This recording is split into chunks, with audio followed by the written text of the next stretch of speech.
This is WFYI News Now. It's Thursday, January 22nd, and I'm Sarah Neal Estes. Here are today's Central Indiana and statewide stories. A Tippecanoe County judge and his wife continue to recover after they were shot at their home last weekend. Tippecanoe Superior Court Judge Stephen Meyer released a statement yesterday. He said, quote, "This horrific violence will not shake my belief in the importance of peacefully resolving disputes. I remain confident we have the best judicial system in the world, and I'm proud to be a part of it," unquote. Authorities have not released a motive or a suspect description. The FBI and Indiana State Police joined local agencies in the investigation. Anyone with information related to this incident is asked to call the Lafayette Police. Legislation moving through the Statehouse would define gender and sex and the words male and female. The wide-ranging bill from Republican Senator Liz Brown limits local doctors to record only male or female on a birth certificate and prohibits most gender marker changes. It also restricts placement of people in prison based on sex. Gender Nexus Executive Director Emma Vosky spoke in opposition to the bill.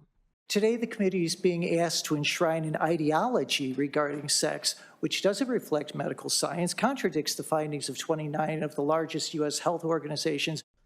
Supporters of the bill say it protects women, and author Brown says it is about simplifying state code, not ideology. This bill is just about safety, and in the course of examining this bill, we realized there are too many definitions and just caused more confusion.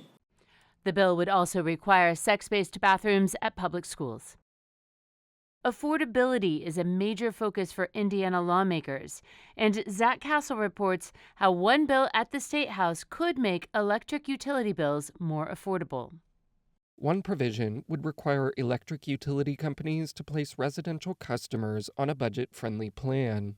Companies would also transition to a 3-year rate plan approved by the state. Author Republican Representative Elena Schonkweiler says that's good for residents.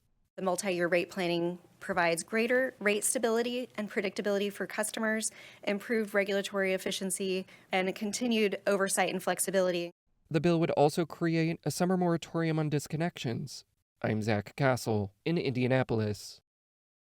Also at the Statehouse this week, lawmakers backed away from a rollback of portable defibrillator access at schools. The AEDs can save lives when people have heart attacks, and Mike Morrell reports on the move. Earlier this month, House Bill 1004 raised concerns after language was introduced that could have weakened requirements for responding to cardiac emergencies in schools. But an amendment approved by the House Education Committee now keeps those protections intact. Julie West is a parent from LaPorte who lost her son during football practice in 2013. It makes no sense whatsoever to repeal language that would save a child's life and protect them in the school environment. The amendment follows weeks of pressure from parents and advocacy groups, including the American Heart Association, which says hundreds of Hoosiers contacted lawmakers to keep the law in place. I'm Mike Morrell in Elkhart. Indiana is receiving a major federal boost to help young children learn to read. Eric Weddle reports state officials and the University of Notre Dame are teaming up to transform a $10 million grant into a statewide tutoring network. The nearly $10 million grant comes from the U.S. Department of Education. It will fund the expansion of a high-impact tutoring program called Tutor ND. The program trains tutors in a science-backed literacy curriculum. The goal is to reach 9,000 second and third graders who are falling behind in reading. State Education Secretary Katie Jenner says the program will also train community members who want to volunteer in their local school. Notre Dame, in partnership with other higher ed institutions across Indiana, can help us train an army of people to help tutor and support our students. Jenner credits the state's recent literacy requirements with the jump in reading scores for elementary students. I'm Eric Weddle. In Indianapolis, 2 free programs that help people facing eviction in Marion County are merging. One is run by the city of Indianapolis and another by Lawrence Township. Both are similar and started within a year of each other during the pandemic, according to reporting partner Mir Indy. In the long term, the 2 sides hope to combine their efforts to help more tenants at risk of eviction. Landlords in Indianapolis file about 2,000 evictions each month. And our final story today, Indianapolis will make history this spring, hosting all 3 men's NCAA Division Championship games and the NIT Finals for teams that didn't make it to the big dance. Samantha Horton reports the March Madness excitement will include additional free events for everyone. It's the first time all 4 events will be held in one city over the course of a weekend.